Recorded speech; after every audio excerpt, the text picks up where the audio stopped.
CFO union bank of India. दोस्तों आज का जो हमारा वीडियो है वो कुरुक्षेत्र मैगजीन के दिसंबर इश्यू पे है। स्टार्ट करने से पहले please like and subscribe our channel and हम आगे बढ़ते हैं। तो जो दिसंबर 2021 का इश्यू है ये इनोवेटिव स्किलिंग एंड लाइवलीहुड पे है।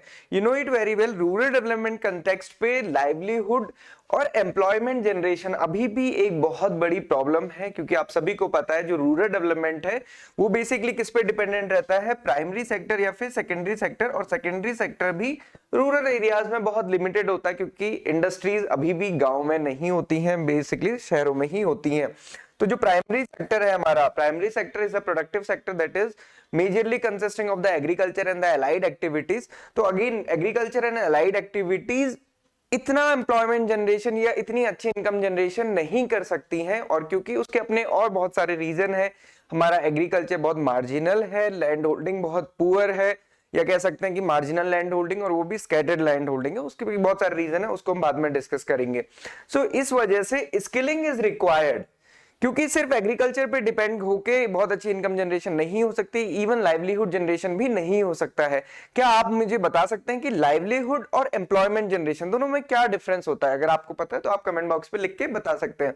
सो हम ये डिस्कस करेंगे कि स्किल डेवलपमेंट कैसे इंपॉर्टेंट है लाइवलीहुड के लिए, and this is the issue of December 2021। So before starting I want to tell you that iExamB की साइट पे आपको सारे ही एग्जाम्स के लिए जितने भी रेगुलेटरी और बैंकिंग रिलेटेड एग्जाम्स हैं उसके मॉक टेस्ट फ्री में अवेलेबल हैं। आप इनको जरूर अटेम्प्ट करें और अपनी एनालिसिस कंटिन्यूअसली चेक करते रहें।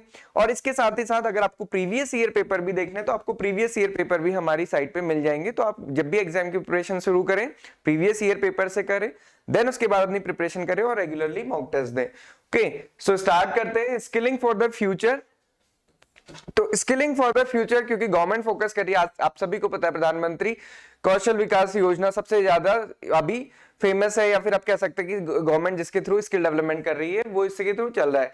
समझने की बात है, कंटेक्स्ट को अगर हम थोड़ा सा समझें, इंडिया एक सबसे यंग कंट्री है, ये हम सभी को पता है। एंड वो भी क्यों है? क्योंकि जो हमारी मीडियन एज है वो 28 टू 29 ईयर्स है। तो जितने भी स्टूडेंट्स 28 या 29 ईयर्स के हैं, तो आप समझ सकते हैं कि जो इंडिया का मीडियन कर्व है वो आपके साथ ही आगे मूव करेगा आगे के सालों में भी। तो मीडियन हमारा 28 टू 29 है, इसलिए इंडिया एक सबसे यंग कंट्री है। एट प्रेजेंट की अगर बात देखी जाए तो 55.8% of the Indian population in the working group of this 20 to 59। तो 20 टू 59 ईयर्स को वर्किंग ग्रुप माना जाता है, उसमें अभी हमारी 55.8% पॉपुलेशन है, और जिसका पीक होगा 2041 में 58.9 के साथ। ओके, सो इंडिया की जो वर्किंग पॉपुलेशन है उसकी जो अगर हम कहें ग्रोथ की प्रोजेक्शन है वो 9.7 million per year during the decade of 2021-31 है, और 4.2 मिलियन पर ईयर होगा 31 से 41 के। तो आप ये देख सकते हैं कि जो हमारा आगे जो पॉपुलेशन इंक्रीज है वो भी डिक्लाइन है, एंड साथ ही साथ जो हमारी मीडियन एज है, क्योंकि वो 28 टू 29 है, तो वो भी ऐसे ही मूव करती रहेगी, और मीडियन एज इस एज ग्रुप के साथ मूव करेगी। देन स्किल इंडिया से क्या हो सकता है, और ये जो अभी हमने देखा बेसिकली कंटेक्स्ट देखा कि जो हमारी मेजर एज है वो कैसे स्किल से डायरेक्टली इंपैक्ट हो सकती है। तो बेसिकली जुलाई 15 2015 को गवर्नमेंट ने लॉन्च किया था skill India mission to train over 40 crore people in India the different skill by 2022। So इस टाइप के क्वेश्चन जनरली पूछे जाते हैं कि ये जो स्कीम लॉन्च हुई थी इसका क्या टारगेट था। तो टारगेट ये है, ये आपको थोड़ा सा ध्यान देना है। अब इसमें 4 कंपोनेंट है, 4 कंपोनेंट को हम थोड़ा सा डिस्कस करेंगे। पहला कंपोनेंट है ये बूस्ट करता है नेशनल स्किल डेवलपमेंट कॉर्पोरेशन को। नेशनल स्किल डेवलपमेंट कॉर्पोरेशन को ये बूस्ट करता है। कॉर्पोरेशन बेसिकली अगर आप देखोगे जो कॉर्पोरेटिव्स होता है, सोसाइटी या कॉर्पोरेटिव्स के थ्रू मूवमेंट को चलाने की इसमें बात की गई है as a not for profit public limited company in a public private partnership model. तो बेसिकली इसके थ्रू इसको डेवलप किया गया। Then government of India prepared the national policy on skill development. Government of India ने skill development पे national policy बनाई entrepreneurship के लिए, और जिसमें कि सेक्टर स्किल काउंसिल्स बनाए गए हैं according to the various sectors, और उसके अकॉर्डिंग ट्रेनिंग या फिर बाकी सारी चीजें प्रोवाइड की जाती हैं। बाकी सारी चीजों में चाहे फिर वो क्रेडिट हो, अपना प्रोग्राम स्टार्ट करने से रिलेटेड हो, ये सारी चीजें इसमें आती हैं। थर्ड अगर हम बात करेंगे तो नेशनल स्किल क्वालिफिकेशन फ्रेमवर्क की है, जो कि ऑर्गेनाइज करता है qualification according to a series of level of knowledge, skills या फिर एप्टीट्यूड। ये डिपेंड करता है क्योंकि हर एजुकेशन ग्रुप या फिर हम कह सकते हैं कि एज ग्रुप में, डिफरेंट एजुकेशन ग्रुप्स में ये वेरी करेगा। तो उन सबको एक साथ लेकर आने के लिए नेशनल स्किल क्वालिफिकेशन फ्रेमवर्क बनाया गया है। Then is the fourth and the main scheme is the Pradhan Mantri Kaushal विकास योजना, PMKVY। तो ये लॉन्च की गई थी 2015 में, जो भी हमने डिस्कस किया, basically to encourage and promote the skill development in the country by providing free short duration training. तो ये free short duration training basically दी गई, और स्किल इसलिए दिया गया ताकि लोग नौकरी पे निर्भर ना हो और वो एंटरप्रेन्योरशिप डेवलपमेंट की तरफ अग्रसर हो, और एंटरप्रेन्योरशिप डेवलपमेंट करेंगे तो वो खुद का बिजनेस स्टार्ट करेंगे, जिससे लाइवलीहुड और एम्प्लॉयमेंट दोनों ही बढ़ सकेगा। तो बेसिकली इस चीज के लिए प्रधानमंत्री कौशल विकास योजना को किया गया। देन जब भी हम स्किल इंडिया की बात करते हैं तो स्किल इंडिया कहने में बहुत अच्छा लगता है, सारी चीजें बहुत अच्छी हैं, गवर्नमेंट ट्रेनिंग भी प्रोवाइड करा रही है, स्किल्स भी प्रोवाइड करा रही है, वेरियस इंस्टीट्यूट बनाए गए हैं, but still they have the challenge. अगर चैलेंज नहीं होते तो अभी तक ये प्रॉस्पेरस हो जाता। चैलेंजेस क्या क्या है?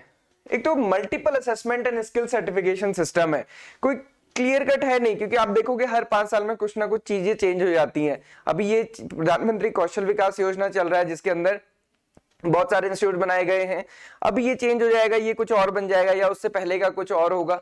तो मल्टीपल सर्टिफिकेशन सिस्टम है, कॉमन सर्टिफिकेशन सिस्टम नहीं है, जिससे कंफ्यूजन या फिर एक टाइप से डाइवर्सिटी बढ़ती है। Then possibility of the expert trainer, इनकी बहुत ज्यादा कमी है, और सबसे बड़ी बात है कि जो practitioner from the industry as a faculty नहीं हो पाते हैं, तो एक जो टेक्निकल हम कहें प्रैक्टिकल नॉलेज वो डायरेक्टली इसमें इन्वॉल्व नहीं हो पाती है। देन डिमांड एंड सप्लाई का मिसमैच है बिटवीन द सेक्टर्स, और mobility between the education programme. It is because of low coverage of apprenticeship programme and apprenticeship programme government various scheme के थ्रू गवर्नमेंट ने अभी स्टार्ट किया है, but फिर भी इसकी कवरेज बहुत कम है। अगर आप देखोगे कहीं कहीं पे जो सिटीज या फिर टाउन है केवल वहीं तक ही लिमिटेड है, बहुत जो हमारा रूरल एरिया है वहां अभी भी नहीं है। और जबकि ये सारी चीजें शुरू की गई इसीलिए की गई थी कि जितना भी हमारा रूरल या फिर जितना भी यूथ हमारा है, चाहे वो रूरल हो चाहे सेमी अर्बन या अर्बन हो, वो सारा कुछ इसमें कवर हो जाए। Narrow and obsolete skill curriculum, तो नैरो है तो बहुत छोटा, और ऑब्सोलीट मतलब जो पुरानी चीजें हो गई हैं वही बार बार चीजें कराई जाएंगी, देन उससे कोई बहुत ज्यादा फायदा नहीं होगा। डिक्लाइनिंग रूरल लेबर वर्कफोर्स, सो इसके लिए गवर्नमेंट ने फिर ये सारी चीजों को देखते हुए मिनिस्ट्री बनाई, ministry of corporation in the government of India, जिसका कि एक रिवाइवल ऑफ कोऑपरेटिव मूवमेंट किया के थ्रू के लिए इसको बनाया गया था। बेसिकली इसका क्या मतलब है, कोऑपरेटिव्स के थ्रू, क्योंकि आप देखेंगे चाहे एग्रीकल्चर में कोऑपरेटिव्स हो, चाहे मिल्क यूनियन या एग्रीकल्चर एलाइड सेक्टर्स में कोऑपरेटिव्स हो, उनके थ्रू जो एक अनऑर्गेनाइज्ड मास होता है, या हम कह सकते हैं जो रूरल मास होता है, उसको हम ऑर्गेनाइज करके चीजें डिस्ट्रीब्यूट कर सकते हैं। अब वो स्किल्स भी हो सकती हैं, वो कोई भी चीजें हो सकती हैं, तो सेम मूवमेंट यहां लाने की कोशिश की गई। The country has got a direction toward the realizing the mission, तो इसके लिए सहकार से समृद्धि वाला कंसेप्ट लेके आया गया। सहकार से समृद्धि, सहकार is basically the corporation. Okay, so the cooperative movement के लिए। Then is the vibrant MSME। तो MSME की जब भी हम बात करते हैं तो हम सेकेंडरी सेक्टर पे पहुंच जाते हैं। हमको सभी को पता है कि इकोनॉमी के 3 सेक्टर्स हैं, primary, secondary and tertiary. Primary में एग्रीकल्चर, जिसके थोड़ा सा हमने अभी डिस्कस किया। सेकेंडरी में आते हैं इंडस्ट्रीज, ये सारी चीजें, तो इसी में MSME भी आता है, टुवर्ड द इंक्लूसिव ग्रोथ। तो अगर आप MSME की अगर हम बात करें अभी, it is the 1/3 of the aggregate economy. तो हमारी जो इकोनॉमी है उसका 1/3 कैसे है, MSME के through. Approximately 1/3 of manufacturing output जो कंट्री में होता है, it is through the MSME। मतलब उसमें बहुत ज्यादा आप देखेंगे 1/3 अगर MSME का है, तो इसका मतलब ये भी है कि कॉर्पोरेट पे बहुत ज्यादा भी डिपेंडेंसी नहीं है। 3/4 of the establishment in the country, जो इंडस्ट्रियल एस्टेब्लिशमेंट्स हैं, वो किसके हैं, MSMEs के हैं।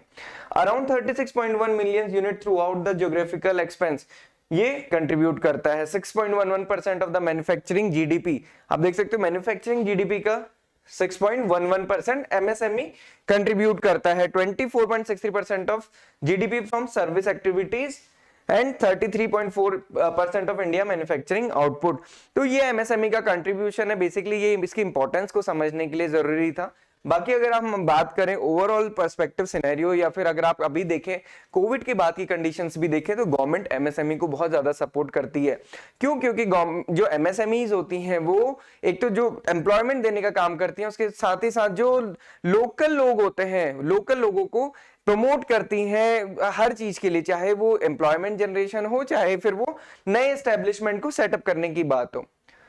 देन गवर्नमेंट ने क्या इनिशिएटिव लिए हैं एमएसएमई के लिए? तो सबसे पहला है तो एक्सेस ऑफ क्रेडिट। जैसे मैंने भी अभी कहा ना कि गवर्नमेंट सपोर्ट करती है, तो गवर्नमेंट कैसे सपोर्ट करती है? Through the access of credit. पहले लोन लेना बहुत डिफिकल्ट था, आपको सिक्योरिटी देनी थी, गवर्नमेंट मुद्रा स्कीम लेकर आई। आप सभी को पता है अप टू 10 लाख रुपीस कोई सिक्योरिटी वहां पे नहीं देनी पड़ती है। तो मुद्रा लोन से कोई भी अपना बिजनेस स्टार्ट कर सकता है। शिशु, तरुण, किशोर, ये 3 लेवल में इसको डिस्ट्रीब्यूट किया गया है। इजीली बैंक्स के थ्रू इसमें लोन मिलता है विदाउट एनी कोलेटरल, कोई सिक्योरिटी की रिक्वायरमेंट नहीं होती है। तो गवर्नमेंट एमएसएमई को प्रमोट करती है। Then access to the market, तो जो लोकल मार्केट है या बड़ी मार्केट्स हैं उनसे टाई अप की एमएसएमई का जो प्रोडक्ट है वो आपको बेचना ही होगा। इस टाइप के टाई अप्स हैं। इसके अलावा भी अगर आप देखोगे कोऑपरेटिव्स के थ्रू गवर्नमेंट इसको करना चाह रही है। जैसे एग्रीकल्चर में एफपीओस के थ्रू ऑर्गेनिक प्रोडक्ट या फिर एक्सपोर्ट को बढ़ावा दिया जा रहा है, सिमिलरली यहाँ पे भी कोऑपरेटिव्स के थ्रू, और इसी वजह से कोऑपरेटिव मूवमेंट पे इतना ज्यादा फोकस किया जाता है। Then is the technology upgradation. चाहे वो किसी भी सेक्टर में हो, किसी भी पार्ट में हो, technology upgradation is much more required government. इसीलिए अगर आप देखेंगे जो स्कीम्स होती हैं बेसिकली वो इंफ्रास्ट्रक्चर डेवलपमेंट के लिए होती हैं। Then ease of doing business, बहुत सारी जो रेगुलेटरी या फिर एनफोर्समेंट्स थे वो बहुत सारे कम कर दिए हैं, जिसकी वजह से ईज ऑफ डूइंग बिजनेस बढ़ गया है। Then social security for MSME, तो ये पेंशन स्कीम है, चाहे जनधन खाते हैं या फिर मुद्रा स्कीम है, पीएमईजीपी है, ये सारा कुछ सोशल सिक्योरिटी में ही आता है। देन ये रूरल एसएचजी वुमेन के लिए था कि एक एम बनाया गया है कि जो रूरल एसएचजीज हैं वो 1 लाख पर एनम कमा सके।